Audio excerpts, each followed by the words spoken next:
हमारा जीवन कैसा हो? संसार के अधिकतर लोग सोचते हैं, पहले धन कमा लें, समृद्धि प्राप्त कर लें, ईश्वर के विषय में बुढ़ापे में सोचेंगे। लेकिन उन्हें नहीं पता इस संसार से कब चलना पड़ जाए। ये सारी व्यवस्था उस परमात्मा की। उन्हें नहीं पता कि समस्त शक्तियां ईश्वर में ही निहित हैं।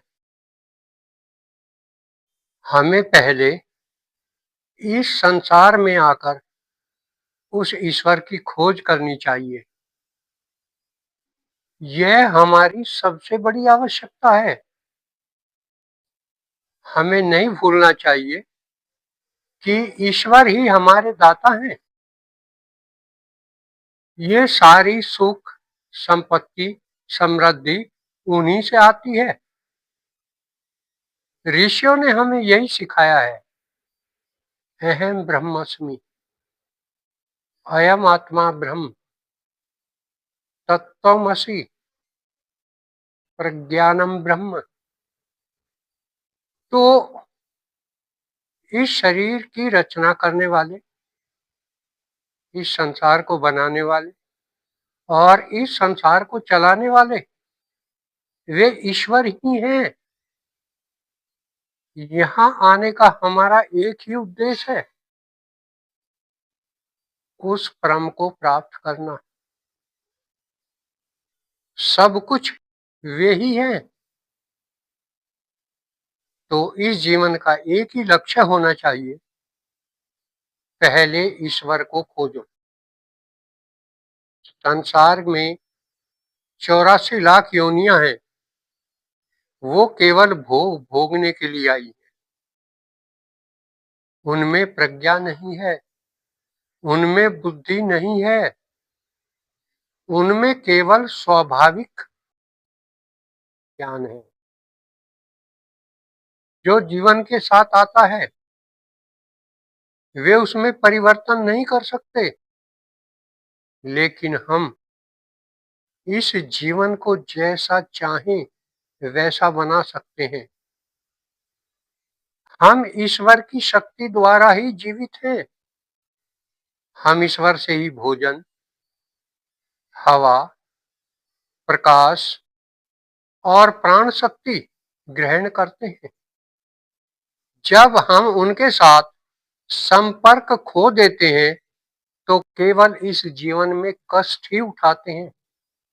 सारा जीवन इस संसार की भाग दौड़ में ही लगा देते हैं। ईश्वर को भूल जाना और विलासिता का जीवन जीना अधर्म है। हम बात धर्म की करते हैं और सारा जीवन काम अधर्म के करते हैं। हम धर्म को नहीं जानते कि धर्म क्या है। बात हम सनातन की करते हैं, लेकिन हमें पता नहीं सनातन क्या है। सनातन केवल वो ईश्वर ही है। हमारा धर्म एक ही है कि सदा सदा के लिए हम इन दुखों का नाश करें और उस आनंद को प्राप्त करें जो इस ईश्वर में है।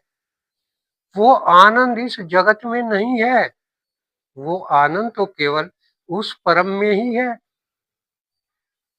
और दुखों का अंत भी तभी हो सकता है जब हम उसके साथ मिले। हम ईश्वर को दूसरी जगहों पर ढूंढते फिरते हैं। हम उन मंदिरों में ईश्वर की खोज करते हैं जो इंसान ने बनाए हैं। लेकिन हम उस मंदिर में कभी नहीं जाना चाहते जो उस ईश्वर का बनाया हुआ है। ऋषियों ने यही सिखाया है, सादा जीवन उच्च विचार। हमें अपना जीवन सादा जीना चाहिए और हमारे विचार उन्नत होने चाहिए। लेकिन हम इसके विपरीत आचरण करते हैं। हम सारा जीवन इस संसार के भोगों की खोज में लगे रहते हैं और विलासिता का जीवन जीने की इच्छा रखते हैं, ताकि हमारे पास अधिक से अधिक धन हो और हम विलासिता का जीवन जी सकें। ये विलासिता का जीवन समस्त बीमारियों की जड़ है।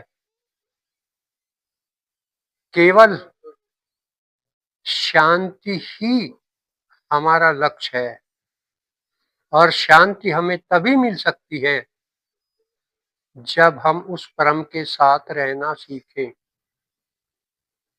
ईश्वर ऋषियों ने यही बताया है कि ईश्वर को बाहर नहीं, इस शरीर के अंदर ही पाया जा सकता है। वो इस शरीर के अंदर ही है। जैसे वो पूरे ब्रह्मांड में है, कण कण में है, तो इस शरीर के अंदर भी तो वे ही हैं। तो उन्हें खोजने के लिए हमें इस शरीर के अंदर ही जाना पड़ेगा। यह ईश्वर का ही मंदिर है। मन अंदर तो यही राम का मंदिर बन जाता है। इस मंदिर में राम विराजमान है। जब हम इस मंदिर में राम से मिलते हैं, तभी हम कह सकते हैं कि मेरे पास सब कुछ है, मेरे पास ब्रह्मांड की समस्त संपत्तियां हैं, क्योंकि मेरे पास राम है। हमें समृद्धि के लिए संसार पर निर्भर नहीं रहना चाहिए, क्योंकि समस्त समृद्धि, स्वास्थ्य, शक्ति और प्राण शक्ति ईश्वर से ही आती है। इसलिए अपने आप को कभी निर्धन न माने। यह संपूर्ण ब्रह्मांड मेरे पिता का है। उनका पुत्र होने के नाते मैं उनका उत्तराधिकारी हूँ और उस पर मेरा भी अधिकार है। जगत का धन नश्वर है, परंतु ईश्वर का धन अमर है। तो हमें रात और दिन इस संसार में नहीं भटकना चाहिए। संसार के कार्य तो हम करें, ये शरीर का धर्म है, लेकिन संसार के समस्त काम खुशी से और उस ईश्वर के कार्य समझकर यदि हम करेंगे, तो हमें आनंद मिलेगा, प्रसन्नता मिलेगी, जो हमारे जीवन का आधार है। संसार में लाखों जन्म लेकर मनुष्य दुख ही भोगता है। ईश्वर चाहता है कि उसका पुत्र दुख न भोगे, वह वापिस मेरे पास आए। जैसे संसार में हम अपने बच्चों से कितना प्रेम करते हैं, अगर बच्चे गलत संगत में पड़ जाएं और वे दुख उठाते हैं, तो पिता को कितना दुख होता है। वे सोचते हैं कि मेरा पुत्र इन भोगों से हटे, इन संसार के दुखों से हटे और अपने घर वापस आए। तो यही मेरे परम पिता चाहते हैं कि उनकी संतान जो इस संसार में भटक गई है, वे अपने घर वापस आएं। अतः ईश्वर को पाना सारे जगत की संपत्ति को पाने से अधिक सार्थक है। उस जगत के पिता की सच्ची संतान बने। केवल उस ईश्वर की खोज करें। केवल यहाँ आकर उस ईश्वर से मिले। यही हमारे जीवन का लक्ष्य है। लेकिन यहाँ आकर हम इस माया के नशे में अपने आप को भूल गए हैं। हमें रात और दिन केवल इस संसार के भौतिक सुख चाहिए, केवल भौतिक संपत्ति चाहिए, और इस कार्य में हम अपना जीवन लगा देते हैं। हमें तो केवल उस परम के पास जाना है, अपने धाम को जाना है। हमारे पास जो भी समय है उसे उस परम को खोजने में लगाएं। जो ऋषियों ने हजारों साल एकांत में तपस्या करके हमें रास्ता दिखाया है, हम उस रास्ते पर चलें। ये संसार अपना नहीं है, अपना तो केवल एक ही है, वो परम पिता।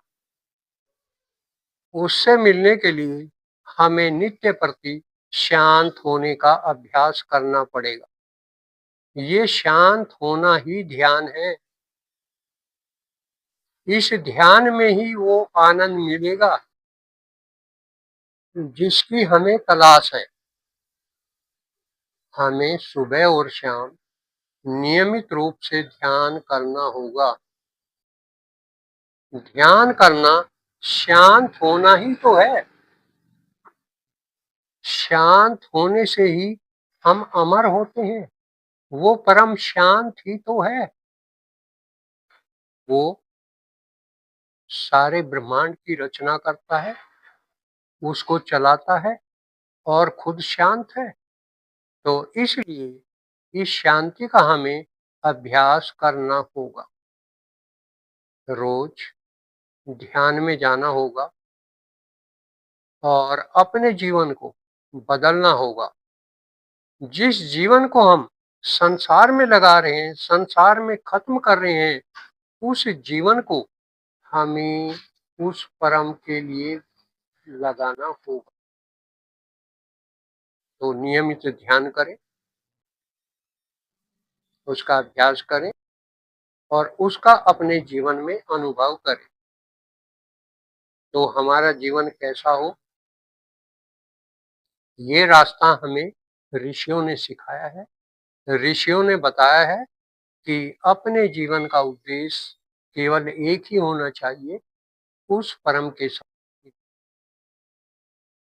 तो हमारे जीवन का केवल एक ही लक्ष्य है, उस ईश्वर को पाना। इसके लिए निरंतर प्रयास करें। आज इतना ही।